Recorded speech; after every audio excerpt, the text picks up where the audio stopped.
Jumpa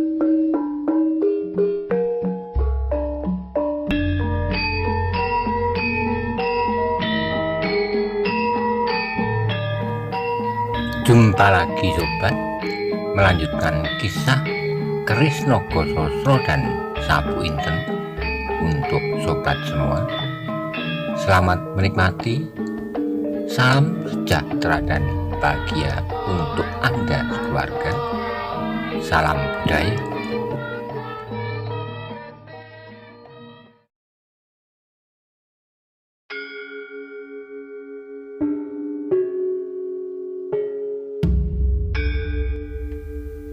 Pada episode sebelumnya dikisahkan, Sawung Sariti bertempur sengit dengan seseorang yang datang dan tiba-tiba duduk di bawah pohon nyamplung.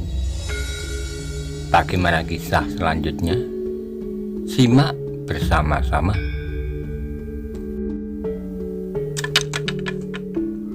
Galunggung kemudian tak mau membiarkan pertempuran itu berlangsung lama lagi. Ia masih ingat bahwa kedatangan mereka di tempat itu adalah menunggu Arya Saloka. Karena itu sekuat-kuatnya ia ingin membantu Sawung Sariti. Sebab sebenarnya Galunggung pun memiliki kemampuan yang harus diperhitungkan. Dengan garangnya Galunggung meloncat sambil menggeram. Pedangnya lurus memotong gerakan bayangan yang sedang menghindari serangan Sawung Sariti. Namun malah nasibnya, tiba-tiba terasa sebuah pukulan yang dahsyat mengenai pelipisnya. Demikian dahsyatnya sehingga terasa seakan-akan bintang-bintang yang melekat di langit rontok bersama-sama menimpa dirinya. Sekali lagi Galunggung terlempar ke sawah. Kini ia jatuh terlentang. Namun tiba-tiba dadanya berdesir ketika terasa bahwa pedangnya sudah tak berada di tangannya lagi. Dengan susah payah ia mencoba menguasai dirinya. Perlahan Galunggung mengangkat wajahnya. Dan sekali lagi jantungnya berdentang keras ketika dilihatnya pedangnya sudah berada di tangan lawan Sawung Sariti. Dengan demikian kini ia menyaksikan sebuah pertarungan pedang yang gegirisi. Masing-masing bergerak dengan tangkas dan tangguhnya. Namun akhirnya terasa bahwa lawan Sawung Sariti memiliki kekuatan dan kecepatan melampaui Sawung Sariti sendiri. Dengan demikian beberapa saat kemudian Sawung Sariti sudah harus mengumpat-umpat di dalam hatinya. Ternyata ia telah salah langkah. Sebelum melawan Arya Saloka sudah harus ditemuinya lawan yang tangguh dan bahkan memiliki tata gerak yang melampauinya. Dalam kesibukan angan-angannya, tiba-tiba bagai seret pedang, Sawung Sariti melihat bayangan yang muncul dari tanggul parit yang menyilang jalan kecil itu. Dalam sekejap segera Sawung Sariti dapat mengetahuinya bahwa orang itu adalah Arya Saloka. Karena itu dadanya menjadi berdebar-debar karena kegelisahan dan kecemasan bercampur baur dengan kemarahan yang meluap-luap. Namun Sawung Sariti adalah anak muda yang licik. Tiba-tiba ia tersenyum di dalam hatinya ketika terpikir olehnya, baiklah Kakang Arya, kujadikan kawan kali ini. Urusan kita dapat kita selesaikan besok atau lusa. Sebenarnya lah yang datang itu adalah Arya Saloka. Mula-mula ia berjalan saja seenaknya sambil menikmati sejuknya angin malam. Namun tiba-tiba ia terkejut ketika dilihatnya di bawah pohon nyamplung dua orang yang sedang bertempur mati-matian. Apalagi keduanya telah memegang pedang di tangan. Karena itu Arya menjadi tertegun sejenak. Siapakah mereka yang bertempur itu? Dengan hati-hati ia melangkah mendekati. Tanpa disengaja tangannya meraba-raba lambungnya dan terasa sebuah benda tersentuh tangannya. Arya menjadi tenang sebab ia tidak tahu siapakah yang bertempur dengan senjata itu. Kalau perlu ia harus melibatkan diri. Di lambungnya terselip Kiai Suluh, pusaka pasingsingan yang idap-idapi. Dengan demikian Arya melangkah semakin dekat dan alangkah terkejutnya ketika ia mengenal kedua orang yang bertempur itu. Karena itu tiba-tiba ia berteriak, "Adi Sawung Sariti, apakah yang terjadi? Kakang Karangtunggal, berhentilah!" Sawung Sariti tidak mendengar teriakan Aryo Saloko. Ia bertempur terus, bahkan ia mengharap Aryo membantunya. Tapi ketika sekali lagi ia mendengar Aryo manggil namanya dan nama Karangtunggal, Sawung Sariti menjadi bimbang apakah Aryo Saloko telah mengenal lawannya itu. Karangtunggal pun segera meloncat mundur beberapa langkah untuk membebaskan dirinya dari libatan serangan Sawung Sariti yang mengalir seperti banjir sambil berkata nyaring, "Selamat datang Adi Aryo Saloko." Akhirnya Sawung Sariti pun terpaksa berhenti bertempur. Dadanya berdegup ketika ternyata Aryo benar-benar telah mengenal lawannya itu. Maka ia pun bertanya, "Apakah Kakang Aryo telah mengenal orang ini?" "Ya," jawab Aryo Saloko, "ia adalah Kakang Karangtunggal." Geram Sawung Sariti. Pikirannya menjadi berputar-putar dilibat oleh berbagai pertanyaan. Kalau orang ini telah mengenal Aryo Saloko, maka adakah hubungannya dengan kehadirannya di bawah pohon nyamplung ini? Kakang Karangtunggal, apakah yang terjadi sehingga Kakang bertempur melawan Adi Sawung Sariti? "Bertanyalah kepada adikmu," jawab Karangtunggal. Aryo mengalihkan pandangannya kepada Sawung Sariti, matanya menyorotkan pertanyaan yang bergolak di hatinya. Untuk beberapa saat Sawung Sariti berdiam diri. Ia agak bingung bagaimana ia harus menjawab pertanyaan itu. Sehingga terpaksa meluncurlah pertanyaan dari mulut Aryo. "Kenapa di Sawung Sariti bertempur dengan Kakang Karangtunggal?" "Aku belum mengenalnya," desis Sawung Sariti. "Apalagi Adi belum mengenalnya," desak Aryo Saloko. "Aku tidak tahu apa sebabnya," jawab Sawung Sariti.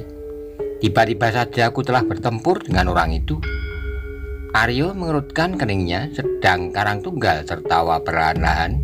"Aneh," desisnya.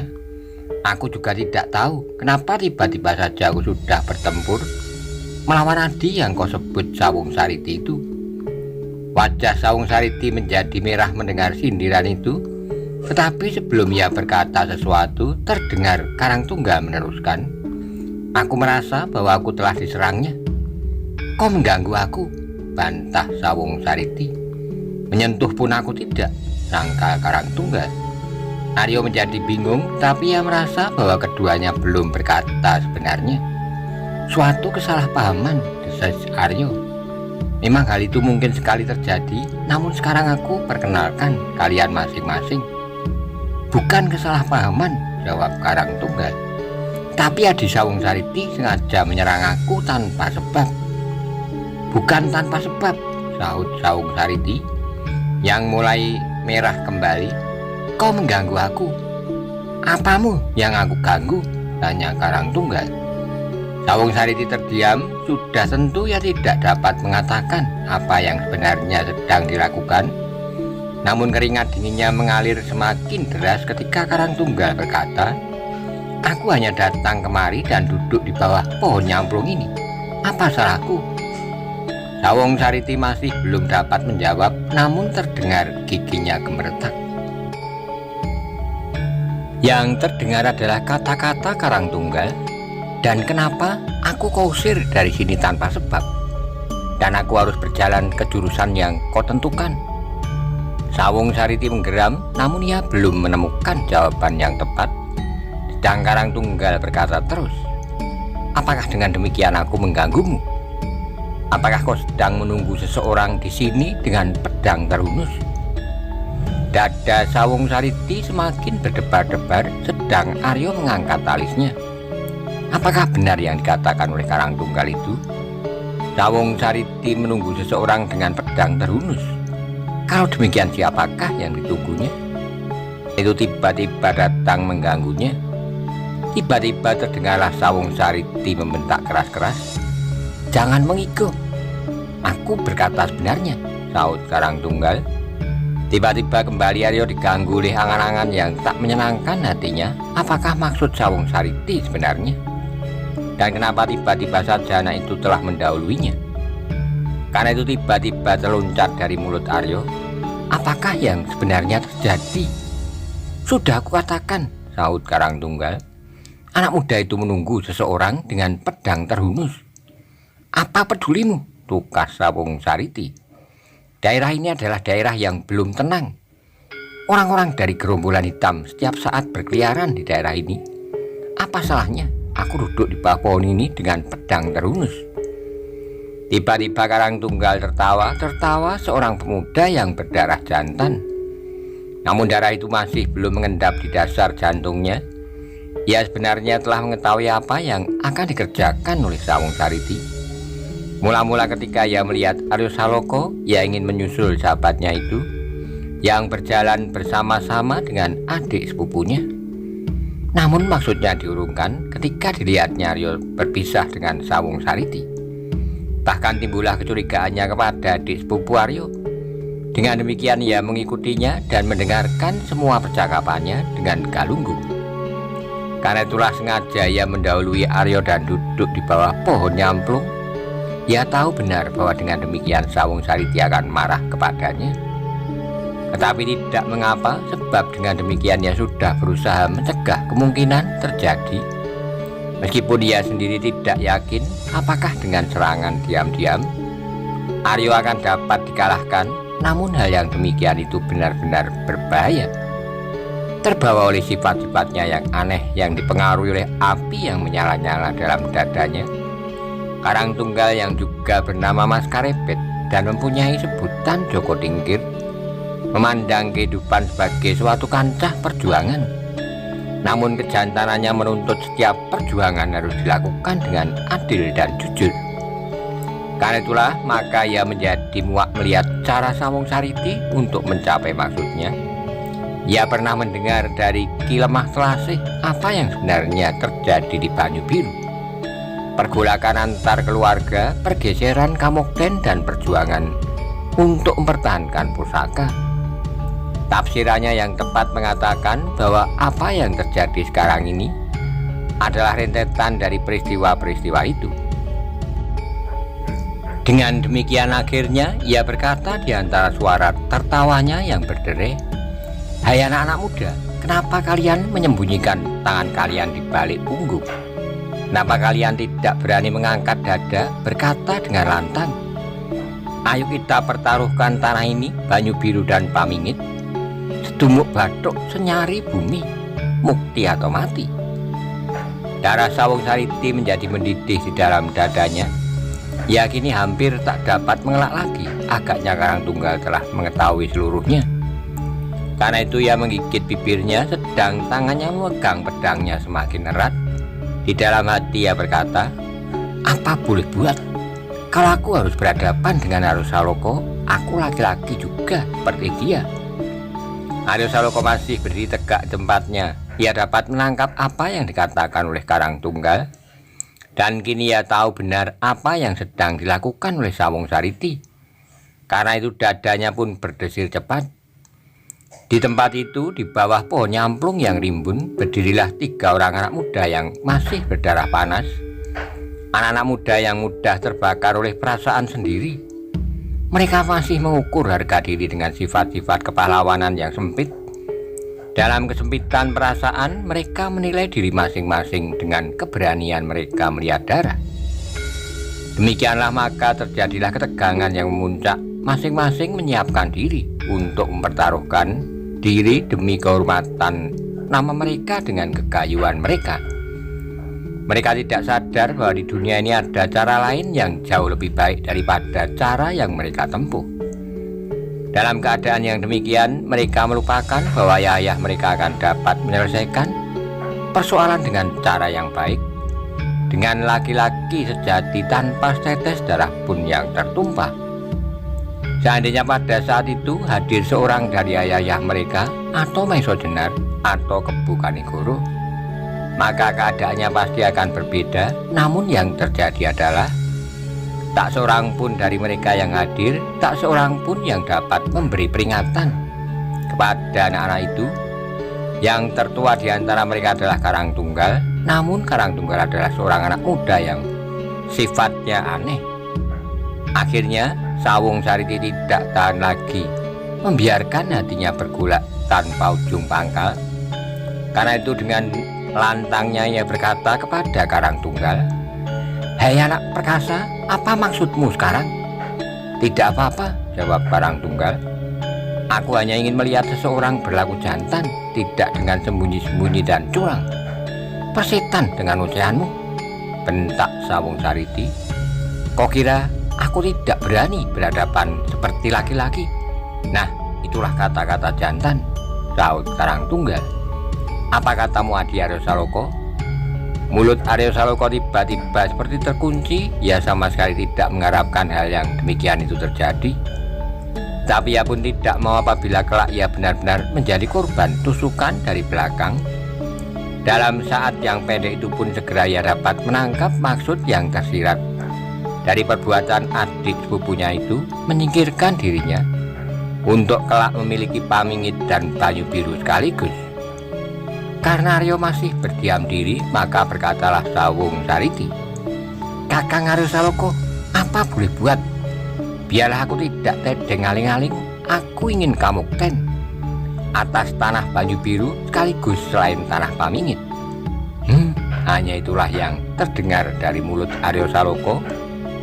Apabila selama ini ia sudah berusaha melupakan segenap peristiwa yang terjadi atas dirinya karena pokal adik sepupunya itu, maka kini tiba-tiba terungkit kembali peristiwa demi peristiwa pada saat dirinya hampir saja dicincang oleh di halaman rumah sendiri. Kemudian setelah ia menyingkir, ia pun selalu dikejar-kejar. Apabila seorang yang bernama Soroyudo tidak menolongnya, maka ia pun kini tidak akan dapat melihat bintang-bintang yang bertaburan di langit. Juga dikenangnya apa yang terjadi di Kedangan. Kenangannya itulah yang perlahan-lahan membakar dirinya. Dan kini adiknya itu berdiri di hadapannya dengan pedang terhunus. "Jawab permintaanku," sambung Sawung Sariti. "Banyu Biru, Pamingit, dan nyawamu." "Adi Sawung Sariti," jawab Aryo dengan gemetar, "jangan memaksa aku membela diri. Aku sebagai saksi." Tiba-tiba Karebet berteriak, "Siapapun yang kalah dan menang harus menghindarkan diri dari dendam yang menimpa dari kalian terbunuh. Adalah nasib malang yang menimpa diri. Aku tidak akan membuka mulutku kepada siapapun, tetapi kematian adalah bukan tujuan kalian terbunuh. Karena itu hindarkanlah. Namun kalian harus berjanji bahwa kalian akan menerima keputusan yang kalian buat bersama." Suasana di bawah pohon nyamplung itu menjadi bertambah tegang. Dada ketiga anak muda itu bergetar cepat karena darah mereka yang bergolak. Pada saat itu Galunggung masih terkapar di tanah liat yang becek di antara tanaman-tanaman jagung muda. Kepalanya masih terasa pening. Dengan susah payah ia berusaha untuk dapat duduk dengan tegak. Dalam keadaan itu hatinya pun bertambah tegang, tapi ia tidak dapat berbuat apa-apa. Dalam pada itu terdengar Karangtunggal berkata, "Pertemuan yang demikian adalah jauh lebih baik daripada dendam yang membara di hati kalian. Tapi sekali lagi aku peringatkan bahwa aku adalah saksi dan kalian tidak akan mendendam di hati. Dengan demikian setelah pertemuan ini selesailah urusan kalian. Laki-laki sejati tidak akan menelan ludahnya kembali." Darah Sawung Sariti kini benar-benar telah mendidih, sedang Aryo Saloka dapat maklumi maksud Karangtunggal. Anak muda itu tidak mau melihat pertentangan dan dendam yang berlarut-larut. Namun cara penyelesaian ini pun sangat tidak menyenangkan hatinya. Yang sudah bulat hatinya adalah Sawung Sariti, hidup atau matinya telah dipertaruhkan untuk mencapai maksudnya. Demikianlah maka ketika darahnya telah bergelora membakar kepalanya, terdengar ia berteriak, "Kakang Aryo Saloka, melawan atau tidak melawan, aku akan menyerangmu dan berusaha membunuhmu. Itu adalah ketetapan hatiku dan aku telah menantimu di sini." Aryo tidak sempat menjawab ketika ia melihat Sawung Sariti melompat maju ke hadapannya. Beberapa langkah saja di mukanya dengan pedang yang terjulur lurus ke depan. Dengan gerak naluriah Aryo mundur selangkah tangannya sudah siap mencabut pusaka Kiai Suluh. Namun sebelum ia dilakukan, terdengarlah Karang Tunggal berkata, "Biarlah perkelahian ini menjadi adil, kalian berdua tidak bersenjata, atau kalian berdua memegang pedang." Sawung Sariti dan Naryosaloko tidak segera menjawab. Mereka masih berdiri di atas kaki masing-masing yang renggang. Namun sepintas lalu berkisarlah di otak Karang Tunggal. Ia telah mendengar ilmu Sosro Birowo yang dimiliki oleh Naryosaloko dan ilmu lebus ketih di dalam diri Sawung Sariti. Agaknya kedua ilmu itu telah berbahaya daripada pedang. Dengan demikian mereka tidak akan menggunakan ilmu-ilmu yang dahsyat itu. Apabila mereka akan mempergunakan, mereka harus melepaskan senjatanya. Sehingga dengan demikian ada kesempatan padanya untuk mencegah terbenturnya kedua ilmu itu. Sedang pertempuran dengan pedang antara dua orang yang selincah Sawung Sariti dan Naryosaloko biasanya tidak akan sampai pada bahaya yang sebenarnya terhadap jiwa mereka. Ia akan dapat mencegahnya apabila perlu, juga apabila salah seorang darinya telah terluka dan meneteskan darah.